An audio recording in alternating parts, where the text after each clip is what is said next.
Copy trading on DEX Screener is not a direct feature, as DEX Screener is primarily a decentralized analytics and charting tool for tracking token performance on decentralized exchanges. However, you can use it to manually follow trading strategies by replicating trades of successful wallets visible on the platform.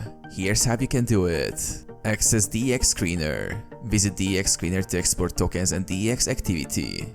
Ensure you have a wallet connected for manual trading. Find active wallets to follow. Search for a token of interest and view its trading chart.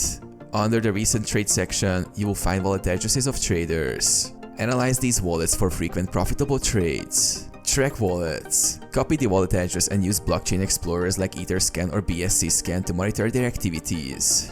Look for patterns in the tokens they buy and sell. Replicate trades. Use your connected wallet to manually execute similar trades on a DEX like Uniswap or PancakeSwap based on the trader's actions. Stay vigilant. Regularly check wallet activity and adjust your strategy. Always verify token legitimacy to avoid scams.